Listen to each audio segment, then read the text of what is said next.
Welcome to the channel where we debunk lies told by pseudo-intellectuals and agents of disinformation. On the chopping block today, we have Tucker Carlson. On a recent episode of his podcast, he said this. There was never, that was like insane. It was evidence-free. Russia was not a threat to the United States. There were a couple of other countries that were playing in a huge way in our elections and still are. No one will ever mention them. It's not Russia. To put it mildly, everyone in D.C. knows that. Russia had no role whatsoever in our domestic politics, and they had no sort of agenda that would affect our core interests. So, like, the whole thing was just nuts. And that is a lie. The truth is the NSA, FBI, and CIA had all been compiling evidence of Russian interference in the 2016 election since June of that year. And then in 2017, the Office of the Director of National Intelligence delivered a report that represented the findings of all three of these agencies. The report said this: we assess Russian President Vladimir Putin ordered an influence campaign in 2016 aimed at the U.S. presidential election. Russia's goals were to undermine public faith in the U.S. democratic process, denigrate Secretary Clinton, and harm her electability and potential presidency. We further assess Putin and the Russian government developed a clear preference for President-elect Trump. We have high confidence in these judgments. They also found that RT America TV, a Kremlin-financed TV channel operating within the U.S., expanded their operations and budget in an effort to undermine faith in the U.S. government and fuel political protests. And we'll be getting back to this Russian television angle of the story shortly. Let me get through the evidence for the 2016 interference first, and then we'll get back to the juicy details, and I will spill the tea, as the kids say. As for the intelligence community report, next it was reviewed by bipartisan committees in both the Senate and the House. Both committees found that Russia interfered in the election through cyber attacks and the use of social media to sow social discord to undermine the U.S. electoral process. Then came the 400-plus page Mueller report, which concluded that the Russian government interfered in the 2016 presidential election in sweeping and systematic fashion. The report goes on to say that they interfered principally through two operations. First was a social media campaign. Second was a computer intrusion operation against entities, employees, and volunteers working on the Clinton campaign. And then they released stolen documents. And here we see a written testimony by the General Counsel of Facebook back in 2017, which states that the IRA, which is the Internet Research Agency, a Russian troll farm, reached 126 million people with their propaganda posts on Facebook alone. And as for the cyber attacks, I think we all can remember the Podesta emails, which were released by Julian Assange and WikiLeaks, which formed the basis for the Pizzagate conspiracy theory, a conspiracy developed and put together by knuckle draggers and mouth breathers from QAnon and then more broadly, all of right-wing social media for a while, it seemed, where they thought that the Democratic Party were running a child trafficking ring out of pizzerias in Washington, D.C., a conspiracy that was easily debunked a long time ago, but the origin of this story came from a group called GRU, which is a Russian military intelligence service, hacking into the DNC and the Democratic Congressional Campaign Committee and stealing John Podesta's emails and then releasing them. So what the Mueller report does say, as well as all these other reports, is that the evidence for Russia interfering in the 2016 United States presidential election is ironclad. In fact, as of this recording, 8 years later, there are 11 guys with very Russian-sounding names still wanted by the FBI for election interference. The only thing in this entire case that was up for discussion was whether or not the Trump campaign colluded with Russia to interfere with the Clinton campaign. Ultimately, the Mueller report found that even though Russia wanted Trump to win and tried to contact his campaign many times, and that the Trump campaign knew about the interference and expected to benefit from it, the investigation could not establish that members of the Trump campaign conspired or coordinated with the Russian government. And I believe that Tucker Carlson knows all this to be true. He knows these are the facts that Russia did interfere with our election, but he is just a lying skunk. The new narrative coming out of the Trump campaign is that the Democratic Party has weaponized the DOJ to go after its enemies like fascists and authoritarians from the past.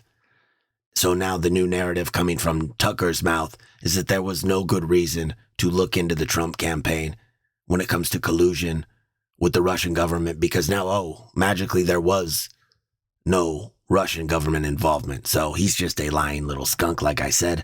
So now I want to get into the fun part. I'm going to get into the realm of conjecture and conspiracy. I probably won't make a declarative statement because I'm not down with belief, you might say. I don't just, it all makes sense to me, so now I believe this. I need the hard facts, the hard evidence, which is what this channel is all about. But I do believe it is worth investigating because Russia has interfered in our election in the past, and it does seem to me that they are continuing to meddle in our elections. So I think you probably have all maybe heard the conspiracies about Jill Stein's a Russian agent, Tulsi Gabbard's a Russian agent, and I want to delve into this conspiracy with a list of facts, and then we'll maybe decide what we think after I list all the facts. So fact one, that Tucker Carlson is a traitor to this country and a Russian agent, is that the Prime Minister of Canada, Justin Trudeau, while under oath, said that Tucker Carlson and Jordan Peterson are funded by Russian television.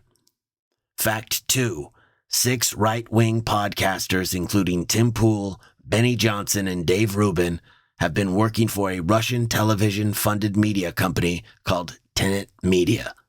And even though all the podcasters claim they were victims, they were also paid somewhere between $100,000 and $400,000 a month to say things like this. But I don't know that it matters anymore.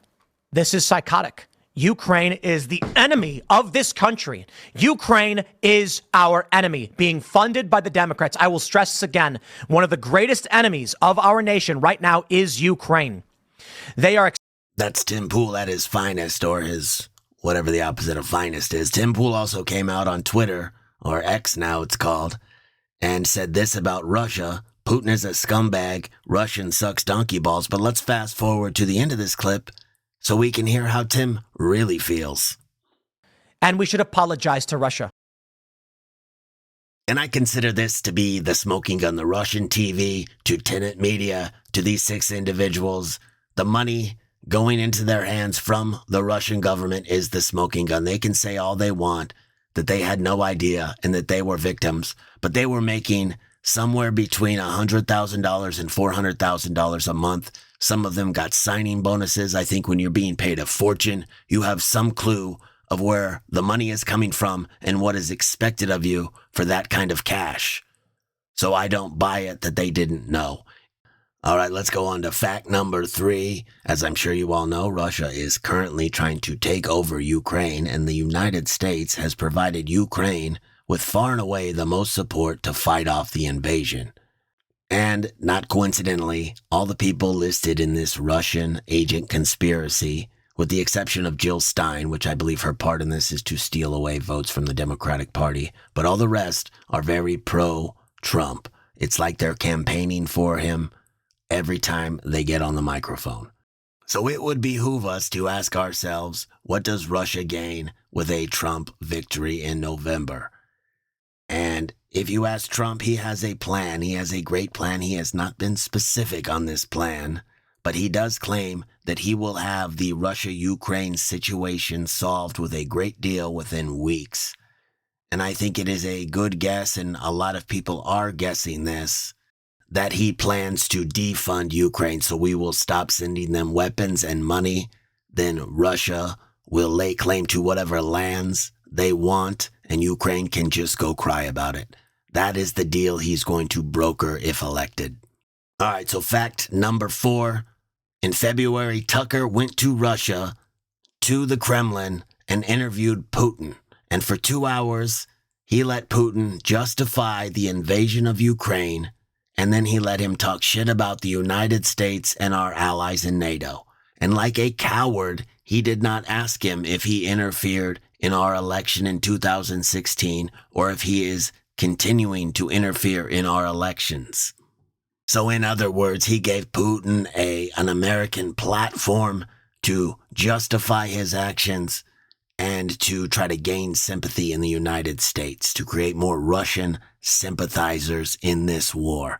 And then after the interview, or maybe it was before, Tucker cut what can only be described as a propaganda piece for Russia when he went to a Russian supermarket and bought some groceries. This is a clip that was reposted by, surprise, surprise, one of the Tenet Six, a Russian-funded podcaster named Benny Johnson. Let's have a quick listen to this clip. It was $104 US here. And that's when you start to realize that ideology maybe doesn't matter as much as you thought, corruption. If you take people's standard of living and you tank it through filth and crime and inflation, and they literally can't buy the groceries they want, at that point, maybe it matters less what you say or whether you're a good person or a bad person. You're wrecking people's lives in their country, and that's what our leaders have done to us. So as you can see, Tucker is acting like Russia's way better than America. This is pure propaganda. So those groceries he bought cost $104 USD. And for the record, the average income in Russia is $973 per month United States dollars. In the U.S., our monthly average income is $4,796. So we make roughly 5 times more than they do in Russia. So you can kind of imagine that the demand side of their economy cannot tolerate $8 Doritos like we can here. All right, so I'm going to cut it a little short. I know there are many more facts regarding these people working for Russia. If you know any, if you want to mention any other names, please do so in the comments. Like and subscribe while you're there. If you don't mind, I would really appreciate it. So here we are at the moment of truth. Does Tucker Carlson work for the Russian government?